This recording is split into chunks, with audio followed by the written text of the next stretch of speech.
نحمده ونصلي ونسلم على سيدنا ومولانا رسوله النبي الأمين المتين الحنين الكريم الرؤوف الرحيم. أما بعد فأعوذ بالله من الشيطان الرجيم. بسم الله الرحمن الرحيم.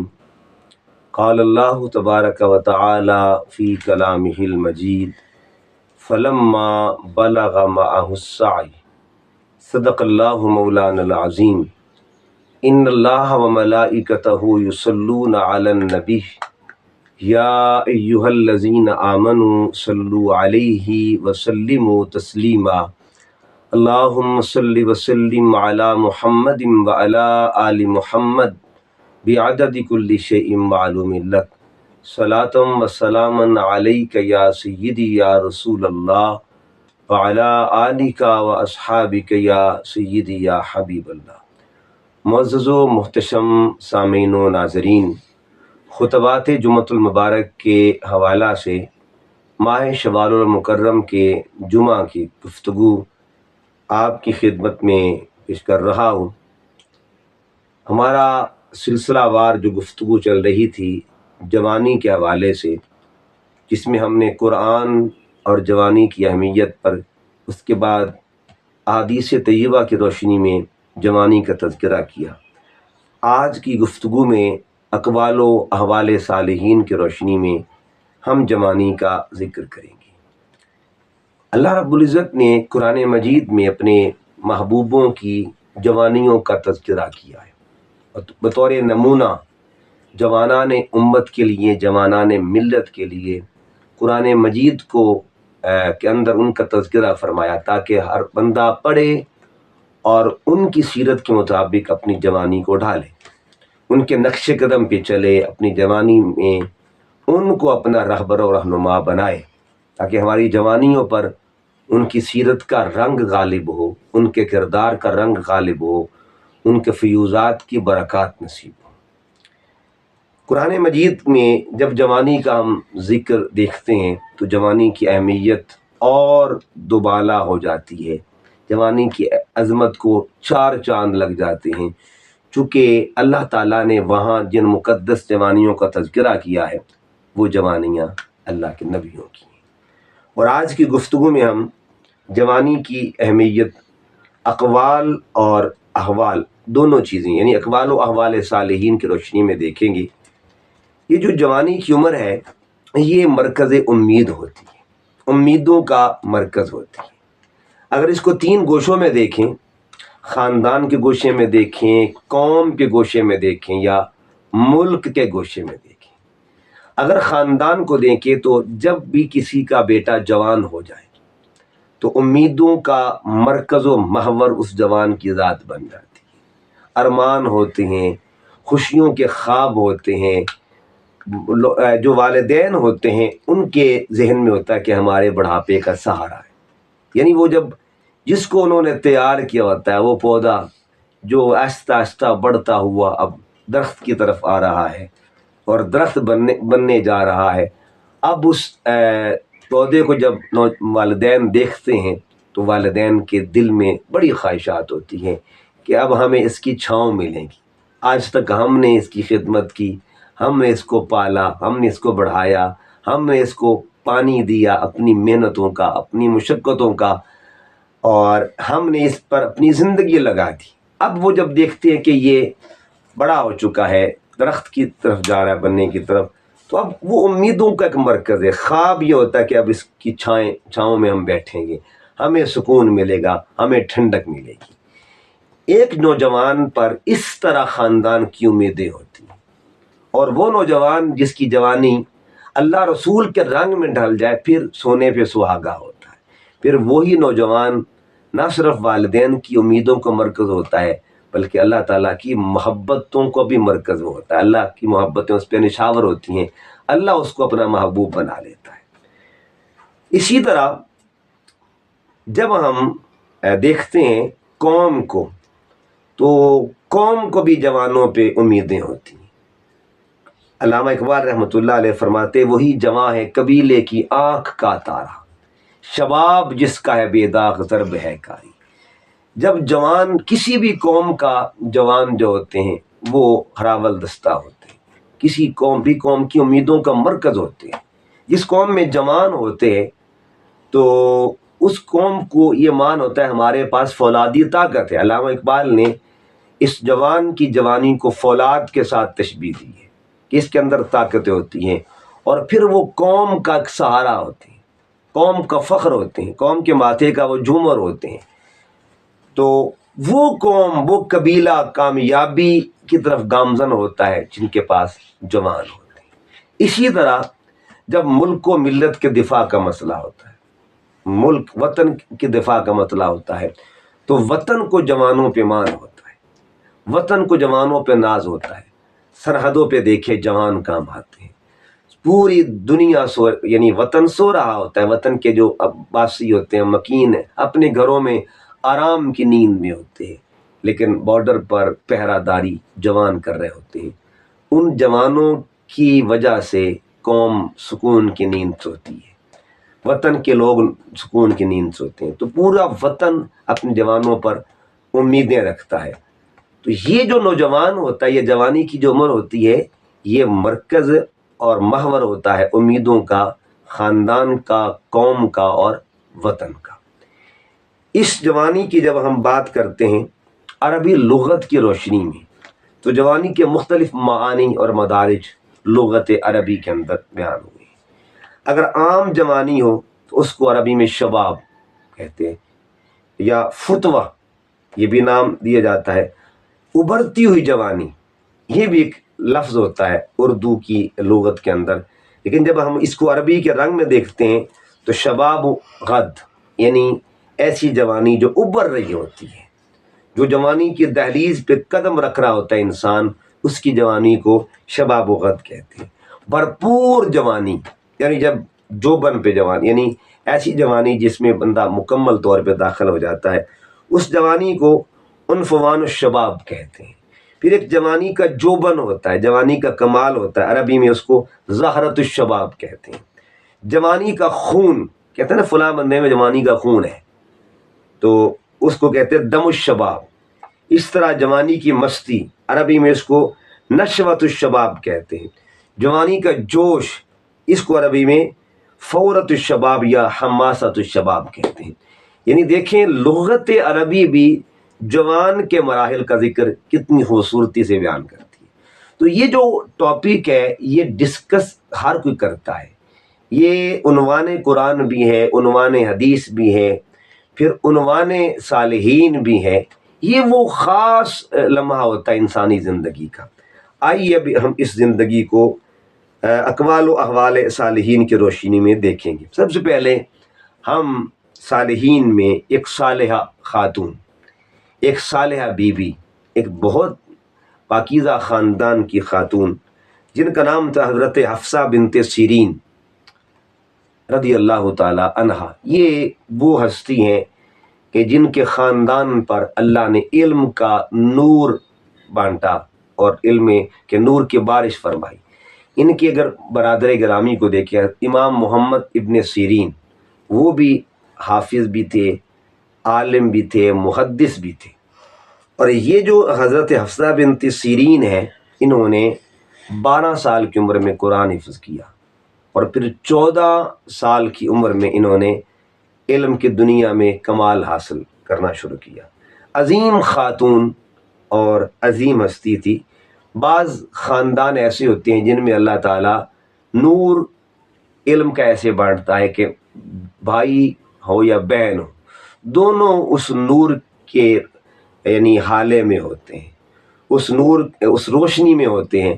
دیکھ لیں مختلف شخصیات ہیں، اگر حضور شیخ عبد القادر جیلانی، حضور غوث اعظم کو دیکھیں، اور آپ کے ساتھ آپ کی ہمشیرہ، خود بھی آپ ولی کامل ہیں اور ولیوں کے سردار ہیں، آپ کی جو ہمشیرہ تھی وہ بھی اپنے وقت کی عارفہ اور کاملہ تھی۔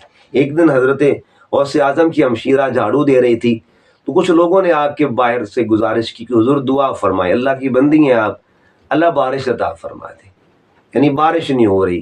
آپ نے اللہ کے حضور عرض کیا، اللہ کی بارگاہ میں، اللہ اپنے بندوں کی بات جو ہے رد نہیں فرماتا، اپنے پیاروں کی بات رد نہیں فرماتا۔ عرض کہ میرے مالک تیری بندی ہوں، عاجزی کے ساتھ اظہار کیا کہ میں نے صفائی کر دی ہے، چھڑکاؤ تو فرما دے۔ اللہ پاک ان کی اس فریاد پر بارش عطا فرماتا ہے۔ اسی طرح بھائی اور بہن کا کمال ہوتا ہے، اللہ نے بھائی کو بھی نوازا ہوتا ہے اور بہن کو بھی نوازا ہوتا ہے۔ حضرت حفصہ بنت سیرین جو تھیں، ان کا بھائی بھی حافظ الحدیث تھا اور خود بھی حافظۃ الحدیث تھی۔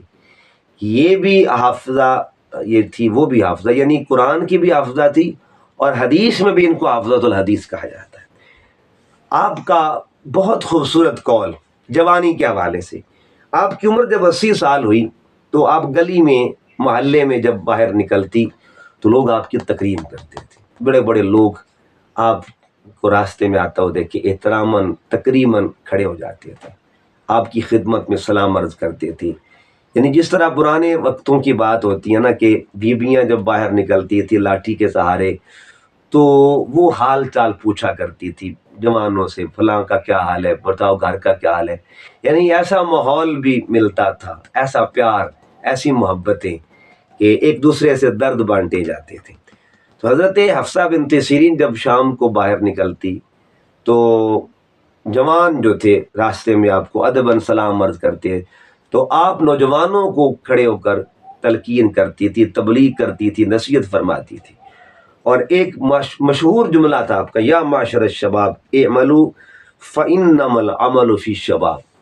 یہی بات اٹھتے بیٹھتے جوانوں کو فکر دیا کرتی تھی کہ اے میرے جوان بیٹو، نیک عمل کرو، نیک عمل کرو، عمل صالح کرو، عمل صالح کرو، فانما العمل فی الشباب۔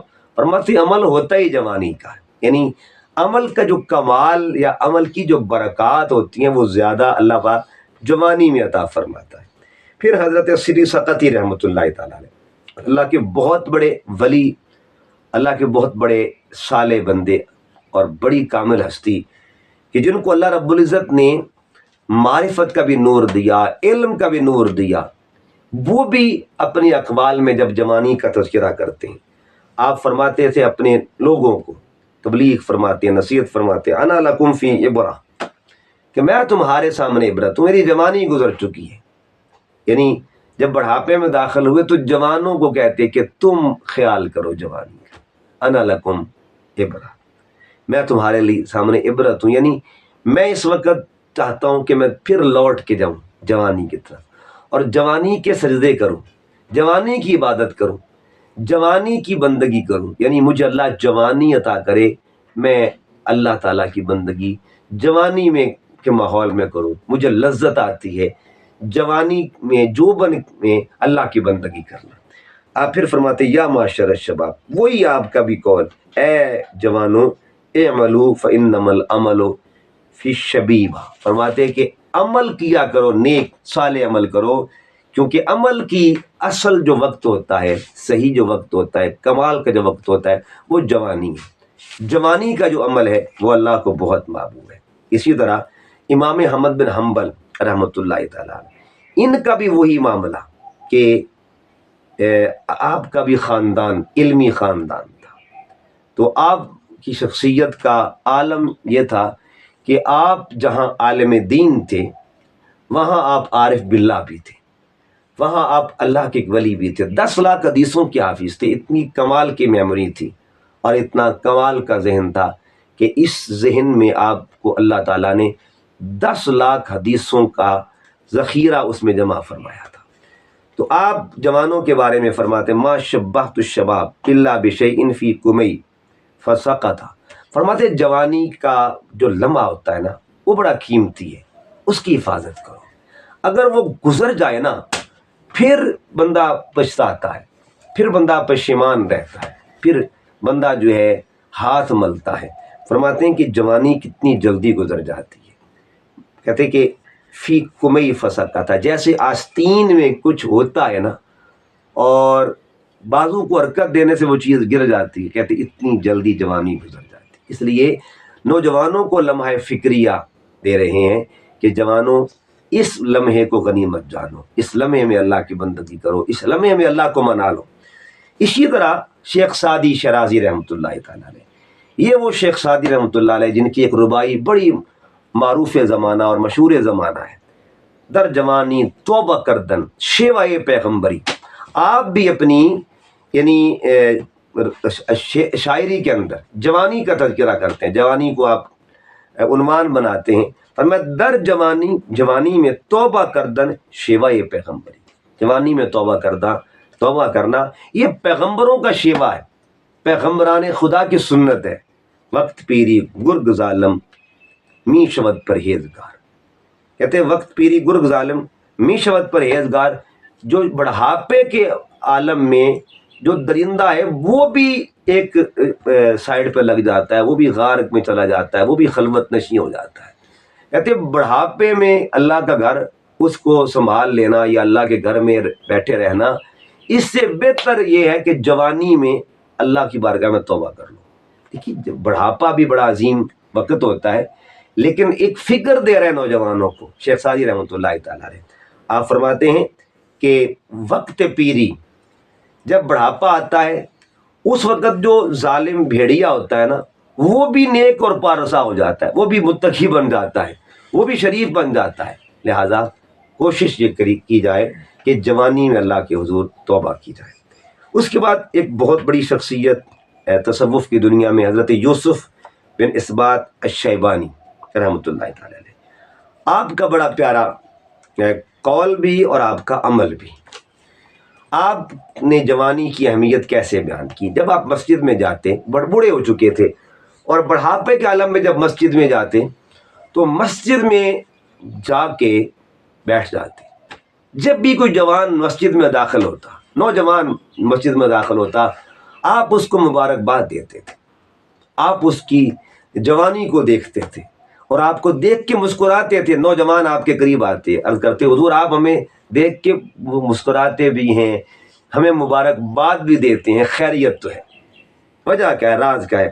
فرماتے ہیں کہ میں اس لیے مبارکباد دے رہا ہوں کہ اللہ نے تمہیں سجدے کی طاقت بخشی ہوئی. اللہ اکبر. یعنی تم سجدہ کر سکتے ہو، مکمل جھک سکتے ہو، تمہاری کمر کو تکلیفیں نہیں ہیں. ہم تو بوڑھے ہو چکے ہیں، بڑھاپے کی دنیا میں داخل ہو چکے ہیں. تو کہتے ہیں کہ نوجوانوں سے کہتے ہیں اے نوجوانوں، بیماری سے پہلے صحت جو ہے میں جلدی کرو. آپ پھر فرماتے کہ میں اس بندے پر رشک کرتا ہوں جو رکوع اور سجدے پورے کرتا ہے. آپ دیکھتے کہتے مبارک ہو تم پورے رکوع کر لیتے ہو، مبارک ہو تم مکمل سجدہ کر لیتے ہو، یعنی تم جھک سکتے ہو، تمہارا جو جبین ہے زمین پہ لگ سکتی ہے. اس عمل پر مبارکباد دیتے اور کہتے تھے مبارک ہو، اللہ رب العزت نے تمہیں جوانی کے سجدے عطا کیے، اللہ نے تمہیں جوانی میں رکوع کرنا عطا کیا. یعنی رکوع کرنا جوانی میں یہ بھی اللہ کی نعمت، اور جوانی میں ماتھا زمین پہ لگنا یہ اللہ کی نعمت. فرماتے ہیں بڑھاپا آ چکا ہے، ہمارے یہ جو بڑھاپا ہے یہ ہمارے ان سجدوں کے درمیان رکاوٹ، یعنی پیشانی کا زمین پہ لگنا اس عمل کے درمیان رکاوٹ بن گیا. پھر روتے تھے، یعنی جوانوں کو دیکھ کے مبارکباد اور خود پھر اپنے آپ کو دیکھ کے روتے تھے. یہ ان کی عاجزی تھی، تواضع، اور یہ بھی ایک بندگی کا ذوق ہوتا ہے. اسی طرح اس بات کو علامہ امام غزالی نے احیاء العلوم میں نقل فرمایا. اسی طرح حضرت شیخ جنید بغدادی رحمۃ اللہ تعالیٰ علیہ، اور جنید بغدادی کی خود اپنی جوانی بڑی محبت میں گزری. ایسی جوانی جو حضور کی آل پہ قربان کر دی، ایسی جوانی کہ جو آپ نے جو جوانی واقعی کمال کی جوانی تھی. جب آپ بغداد میں تھے اور پہلوان تھے، بادشاہ کے پہلوان تھے، چہیتے پہلوان، یعنی جس کو ہم کہتے ہیں کہ سرکاری طور پہ پہلوان تھے. یہ بادشاہ اپنی طرف سے ان کو لڑاتا تھا اور بادشاہ کے اس پہ بڑا ناز تھا. ایک وقت ایسا آیا کہ اس نے اعلان کیا، بادشاہ نے اعلان کیا کہ میرے پہلوان جنید کے ساتھ کوئی بندہ مقابلہ کرے تو اس کو میں منہ مانگا انعام دوں گا. اس دور میں ایک سید زادہ تھا، اس سید زادے کو گھر کی کچھ حاجات تھی، لیکن وہ کسی کے سامنے ہاتھ بھی نہیں پھیلا سکتا تھا. اس نے کہا چلو کوئی بات نہیں، اگر میں جیتا نہ تو ہارنے والوں کو بھی کچھ ملا کرتا ہے نا، یعنی ونر کے ساتھ رنر جو ہوتا ہے اس کو بھی کچھ نہ کچھ ملتا ہے. چلو مجھے ہارنے پر ہی کچھ مل جائے تو بچوں کا چلو گزارات ہو جائے گا. گھر سے جب نکلنے لگا، جب بچیاں آئیں ان کو کہتا ہے بیٹے دعا کرو، میں ایک مشن پہ جا رہا ہوں. جا کے بادشاہ سے کہا کہ میں تمہارے پہلوان سے لڑوں گا۔ بادشاہ تمسخر کرتا ہے، مذاق اڑاتا ہے کہ تم، اس نے کہا میری طرف سے کچھ ویسے لینا ہے، امداد لے لو، لیکن ایسا اس نے کہا نہیں بادشاہ، یہ میری غیرت کو گوارا نہیں ہے، میری غیرت گوارا نہیں کرتی، میرا ضمیر مجھے ملامت کرے گا، میں لڑوں گا۔ بادشاہ نے کہا ٹھیک ہے، شوق پورا کر لے، وقت دے دیا، ٹائم دے دیا۔ ادھر جنید کو کیا کہہ دیا کہ کوئی بندہ ایسا ہے جس نے تیرا چیلنج قبول کر دیا۔ جنید تو بپر گیا کہ میرے ساتھ مقابلہ کرنے والا کون آ گیا۔ اس کو اپنے اوپر مان تھا، اپنے اوپر ناز تھا۔ جس دن مقابلہ ہونا تھا وہ سید زادہ اکھاڑے میں آتا ہے، میدان میں آتا ہے۔ جب مہمان میدان میں دونوں پہلوان آتے ہیں آمنے سامنے تو خیر سگالی کا ایک سلام ہوتا ہے، تو دونوں نے سلام کیا نا، تو جنید نے ہاتھ جو تھا وہ زور سے پکڑا تو چٹخارے نکلے، آواز آتی ہے۔ وہ بندہ بیچارہ ضعیف، کمزور تھا، نحیف تھا، لاغر تھا، لیکن چونکہ اس کی کچھ معاملات تھے۔ اب اس نے، اس سید زادے نے جنید کو کہا میرے قریب کان کر، میں تجھ سے کچھ بات کرنا چاہتا ہوں۔ اس نے کہا جنید ٹھیک ہے، تم مجھ سے لڑائی کر، لیکن یہ بھی بات جان لے کہ میں لاوارث نہیں ہوں، میں سید ہوں۔ اتنی بات کی، وہ جنید جو پہلوان تھا اس کی ساری طاقت زیر ہو گئی، اس کا سارا مان زیر ہو گیا، اس کا سارا غرور زیر ہو گیا، اس نے خود کو زیر کر لیا۔ یعنی ایسی جوانی کہ جب جوبن بھی ہو، طاقت بھی ہو، ہر قسم کا آپ کو سپورٹ بھی ہو، اور پھر اس کے باوجود اپنی جوانی کو زیر کر دینا حضور کی آل کی ناموس کے لیے، عزت آل محمد کے لیے، تو کتنا بڑا اثار اور کتنی بڑی قربانی ہے۔ اس نے، جنید نے فوراً کہا کہ ایسا کر، ٹھیک ہے تم مجھے ایک داؤ لگانا، سادہ سا عام سا داؤ، میں خود گر جاؤں گا۔ جنید گر جاتا ہے اور وہ سید زادہ اس کے سینے پہ سوار ہو گیا۔ دھوم مچ گئی، شور مچ گیا کہ ایک سادہ سے آدمی نے جنید کو زیر کر دیا ہے۔ بادشاہ غصے میں تھا کہ میرا پہلوان ہار گیا۔ سب لوگ کہتے کہ جنید کو کیا ہو گیا، قریب بادشاہ آیا، اس نے کہا بادشاہ تو آج ہار۔ بادشاہ نے کہا جنید تو ہار گیا، تو ہار۔ اس نے کہا نہیں بادشاہ، بعض دفعہ بندہ ہار کر بھی جیت جاتا ہے، آج اللہ نے مجھے وہ فتح عطا کی۔ کہا کون سی فتح؟ فرمایا میری پشت زمین پہ بعد میں لگی ہے، آمنہ کے لال نے دیدار پہلے کروا دیا، میں نے حضور کی آل کی عزت کی، میری سرکار نے مجھے اپنی زیارت سے نوازا ہے۔ تو کہنے کا مقصد یہ ہے کہ جن کی اپنی جوانی اس طرح گزری ہو، جب وہ جوانی کا ذکر کرتے ہیں تو کیسے کرتے ہیں۔ ایک بوڑھا شخص، جنید بغدادی نے اس کو دیکھا جو بھیک مانگ رہا تھا، یعنی وہ بوڑھا آدمی بھیک مانگ رہا تھا، تو جنید بغدادی نے اس کو روکا، فرمایا اس نے جوانی میں اللہ کے حقوق کو ضائع کر دیا اور اللہ نے بڑھاپے میں اس کی قوت کو ضائع کر دیا، یعنی اس نے جوانی میں حقوق خدا کو، حقوق اللہ کو ضائع کر دیا، اور اللہ تعالیٰ نے اس کی قوت کو سلب کر لیا۔ آج اس کی قوت چلی گئی، چھن گئی ہے۔ اگر وہ طاقت ہوتی عبادتوں کی تو آج اس طاقت کا اس کو فیض ملتا۔ اسی طرح ایک اور ہستی ابن رجب حنبلی رحمۃ اللہ تعالیٰ علیہ، آپ فرماتے ہیں کہ نوجوانوں کو کہتے، ایک نوجوان گزر رہا تھا، آپ اسے فرماتے ہیں کہ اے نوجوان تو جوانی میں اللہ کو یاد کر، وہ بڑھاپے میں تجھے عطا فرمائے گا، نوازے گا، تو یاد کر وہ تجھے بڑھاپے میں عطا کرے گا۔ تو یعنی تو اپنی جوانی قربان کر دے، وہ بڑھاپے میں بھی تیری نگہبانی فرمائے گا، تجھ پر نگاہ فرمائے گا۔ اور آخر پر ہم جس ہستی کا ذکر کرنے لگے ہیں تاکہ اس پورے مضمون کو برکتیں ملیں، ان کے خیرات ملے، ان کا فیض ملے۔ یہ ہستی کون ہے؟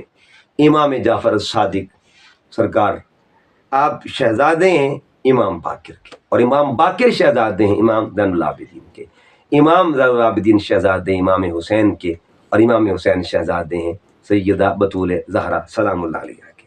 تو امام جعفر صادق فرماتے ہیں اے علمی ان الشاب الحسن الخلق مفتاح للخیر و مغلاق الشر، مغلاق للشر۔ آپ فرماتے ہیں خوش اخلاق نوجوان کون ہے؟ فرمایا اگر نوجوان خوش خلق ہو جائے، اس کے اخلاق میں بہتری ہو، اس کے اخلاق میں نکھار ہو، اس کے اخلاق کمال کا ہو، تو فرمایا کہ وہ خیر کی کنجی بن جاتا ہے، خیر کی کنجی۔ یعنی خوش خلق نوجوان کو امام جعفر صادق خیر کی کنجی فرما رہے ہیں۔ یہ کیسے کنجی؟ کنجی کا کام ہے کھولنا، تالا کھولنا۔ یعنی وہ خیر کی کنجی، اس کا پورا وجود خیر ہوتا ہے، اس کی آنکھوں میں خیر ہو، یعنی خوش خلق نوجوان، آنکھوں میں خیر، آنکھ دیکھتی ہے تو خیر دیکھتی ہے، کان سنتے ہیں تو خیر سنتی ہیں، زبان بولتی ہے تو خیر بولتی ہے، ہاتھ پکڑتے ہیں تو خیر کی طرف بڑھتے ہیں، قدم اٹھتے ہیں تو خیر کی طرف چلتے ہیں، پورا وجود خیر کا پیکر بن جاتا ہے۔ اور فرماتے ہیں کہ مغلاق الشر، شر کے لیے وہ تالا ہوتے ہیں، یعنی منہ پہ تالا لگ جاتا ہے شر کے حوالے سے، شر بولتے نہیں ہیں، شر سنتے نہیں ہیں، شر دیکھتے نہیں ہیں، شر کی طرف ہاتھ بڑھاتے نہیں ہیں، اور شر کی طرف قدم نہیں اٹھاتے، گویا ان کا وجود جو ہے خیر کی چابی بن جاتا ہے اور شر کا تالا بن جاتا ہے۔ یہ وہ نوجوان ہیں جو فخر ہوتے ہیں قوم کا، انہی کے لیے علامہ اقبال نے کہا تھا، وہی جواں ہے قبیلے کی آنکھ کا تارا، شباب جس کا ہو بے داغ ضرب ہو کاری۔ اللہ پاک ہماری جوانیوں کو ایسی جوانیوں کی خیرات اور ان کا فیض نصیب فرمائے۔ وما علی الا البلاغ المبین۔